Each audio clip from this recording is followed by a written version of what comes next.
Hello, my name's Andrew Godsall. I've been doing YouTube videos for a few months. Normally I like to do some sort of quite spontaneous, sort of humorous type videos. Today it's the evening of Sunday, April 15th, 2018. I've been rather wound up this weekend about the situation of the British military bombing, military missile attacks on Syria. I've spent quite a lot of time debating this with other people on Twitter, and I just thought I'd try a quick video of sort of just summing up a few points that I think are relevant. Just to sort of introduce myself, I've been a member of the Labour Party for 34 years, all my adult life. I've stood for the Labour Party for local council elections a few times. I do political blogging. I do regular pieces for a blog called Labour Insider. If I remember, I'll put some links in the heading of this piece. I've also written a book, which I can cover there. It's called Why Not Trust the Conservatives, which is basically a critical account of the Conservative Party and their history and various lessons of why they shouldn't be trusted, which is certainly something I'm thinking at the moment. Now, just obviously the whole situation in Syria and the Middle East is hideously complex, and there's a lot of different interpretations about what's going on and what should happen. I'm one of those, and I think there are a majority of people in Britain, if polls are to be believed, who are opposed to the military action that Britain took in the early hours of yesterday morning. Now, there's two dimensions to the decision-making process. Now, the government's issued its legal case for the intervention. Now, I'm not claiming to be a great legal expert, but from what I've read, basically, military action is either you can take it in self-defense or you can take it if you've got the approval of the United Nations. Now, in this case, Britain had neither. Now, the government are saying that there's a third element where you can claim that it's a humanitarian necessity to launch military action. Now, their argument is it was a urgent necessity to strike against Syria because of recent chemical weapons attacks by the Assad regime, particularly one last weekend. Now, the strange thing is that the International Chemical Weapons Inspectors actually arrived in Syria yesterday to carry out an investigation of that alleged attack. So it seems to me that it wasn't urgently necessary to attack now, because the Conservatives are saying that they're protecting the Syrian people from chemical warfare by the Assad regime, but it's very unlikely the Assad regime are actually going to carry out any chemical attacks while the International Chemical Weapons Inspectors are in their country.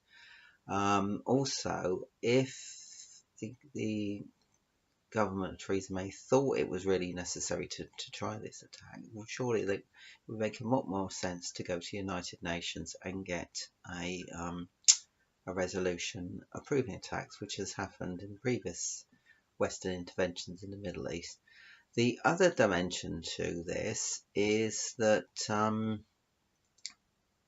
the convention in the British Constitution, ever since the Iraq War 2003, and that's 15 years ago now, is that military action should be approved by Parliament. Now, I know this is a convention, it's not legal, but a lot of people are saying, why couldn't Parliament be recalled last week?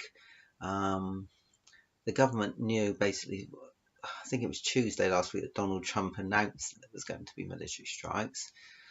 Theresa May is part of this sort of great Tory ideal of the days of the empire are still there, and we need to join in all of America's wars, which I frankly think is a ridiculous approach to things, but that's the way that they've always worked, the Tories. So I just can't see why they couldn't have just recalled Parliament sometime between Tuesday, when obviously the decision started to be made. The cabinet met during that time to basically approve the idea, but the government have been quite opposed to the idea that Parliament should meet. For example, there was a military intervention by Britain in Libya in 2011, 7 years ago, where they actually got United Nations agreement before the intervention, and then a few days after the intervention started, the government got parliamentary approval retrospectively. And at that point, David Cameron was Prime Minister and William Hague was the Foreign Secretary. And I looked up the debate today, and it actually says there William Hague made a commitment 7 years ago that there would actually be the right of Parliament to be consulted on military action ahead of it actually happening would be enshrined in law. So 7 years ago, the Tory government made that pledge, and 7 years later, they've failed to deliver on that pledge. They've launched a dangerous escalation of the situation in Syria without, as I say, without any approval from either the United Nations or Parliament. I just think it's a dreadful situation. Obviously, the war in Syria, things must be done to try and stop it. I will, pressing for more, obviously, if the International Chemical Weapons Inspectors do find the Assad regime is guilty of this latest chemical attack, then action should be taken. But I don't think unilaterally just deciding to jump into military action is the right way forward. So, as I say, it's something I do feel very strongly about. So, obviously, Parliament will be returning tomorrow after the Easter break. As I say, I think it should have been returned. It should have returned early last week to have a specific debate, and we shall see what happens. But I personally am very concerned about the situation, and not at all happy with the action that Theresa May and her government have taken in the name of Britain, where I just think it's further meddling by Britain in the Middle East, and very little good can come of it, and probably a lot of harm. So thank you for listening, and I'll leave it there for now. Thank you. Goodbye.